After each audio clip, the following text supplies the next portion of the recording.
Welcome to K-Catalog.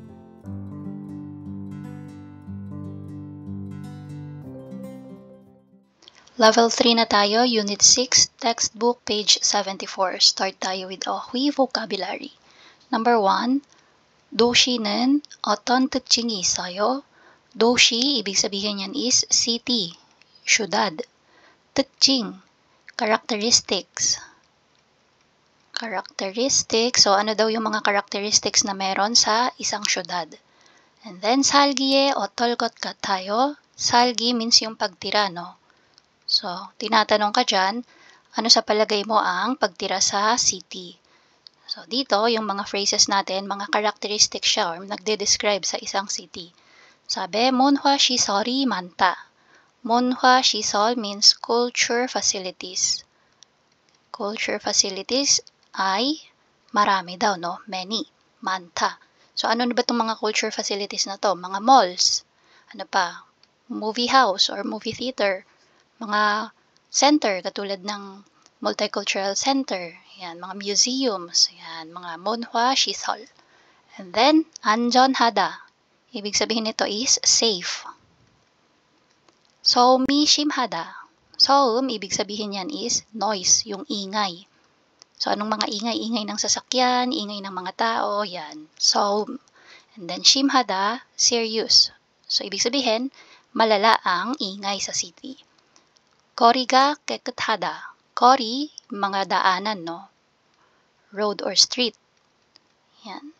So, malinis. 깨끗하다, clean. And then, building soup or 산업단지. So, soup, ibig sabihin ng soup is forest.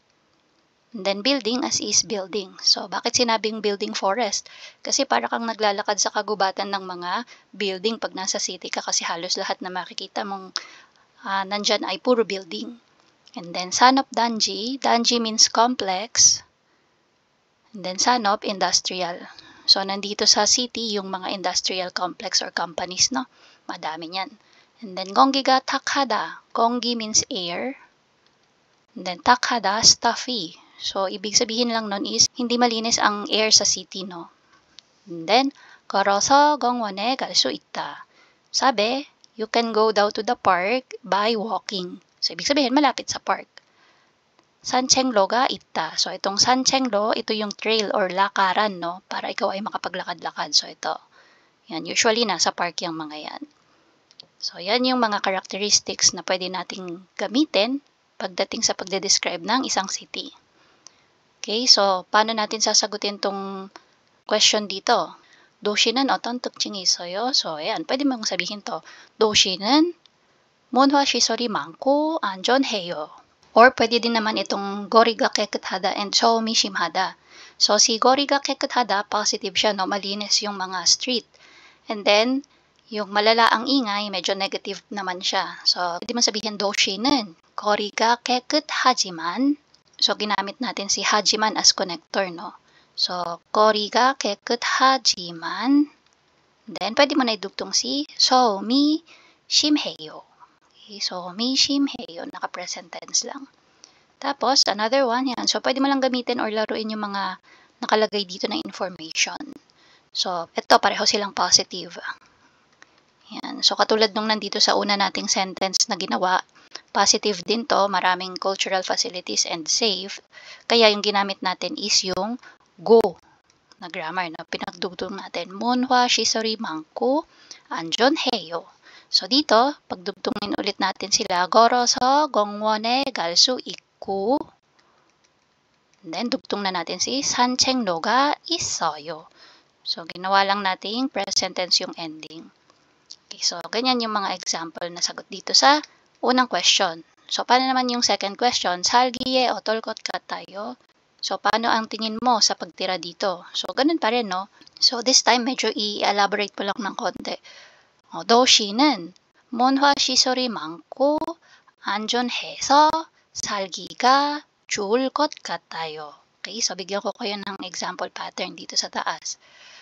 Start ka with 도시. 도시는, tapos bigay ka ng at least dalawang characteristics. So, 문화시설이 많고, parehong positive. 안전해서. So, yung 안전하다, gagawin mong so. 안전해서, and then, dugtong mo na si 살기에. Then, 좋을 것 같아요.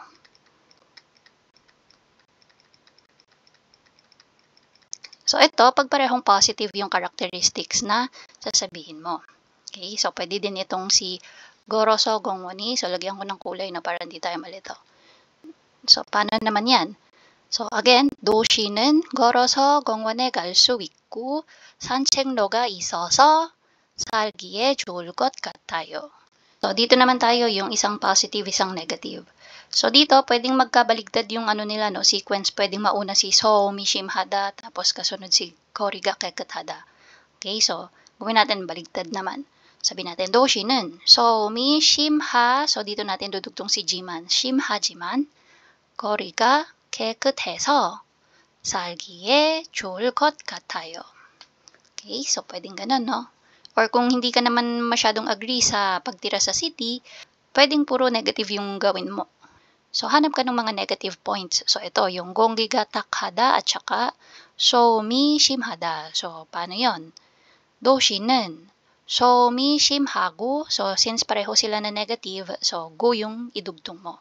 소음이 심하고, 공기가 탁해서 살기에, so, ano yung pwedeng pangpalit kay 좋을 것 같아요? 별로. So, pwede mong sabihin, no? 별로, not really or so-so.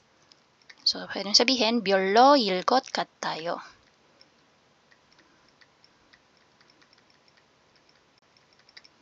Okay, para dun sa mga hindi masyadong fan ng pagtira sa city, pwede mong idugtong to as your ending.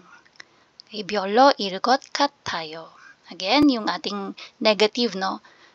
도시는 소음이 심하고 공기가 탁해서 살기에 별로일 것 같아요. So, kapag parehong negative yung sasabihin mong characteristics and hindi ka masyadong agree sa pagtira sa city.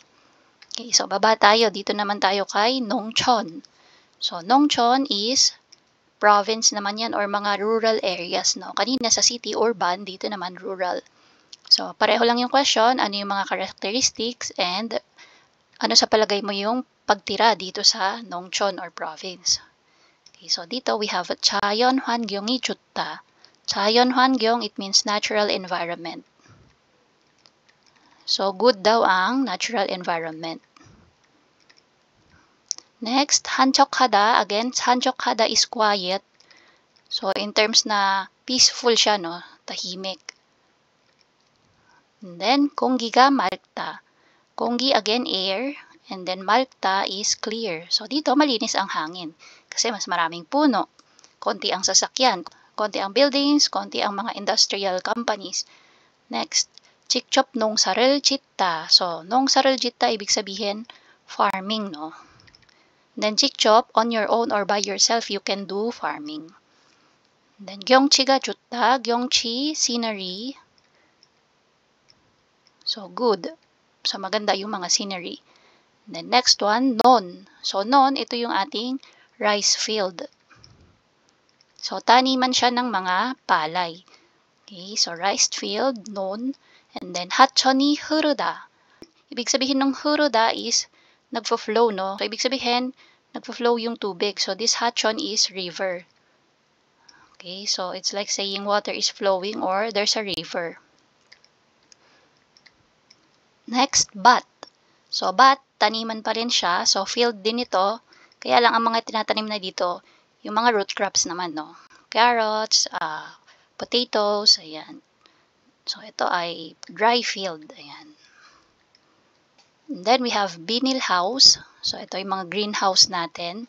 And gwasuwon. So, gwasuwon, orchard, or dito naman itinatanim yung mga mansanas, peras, yung medyo malalaki or matataas yung puno. So, that is gwasuwon.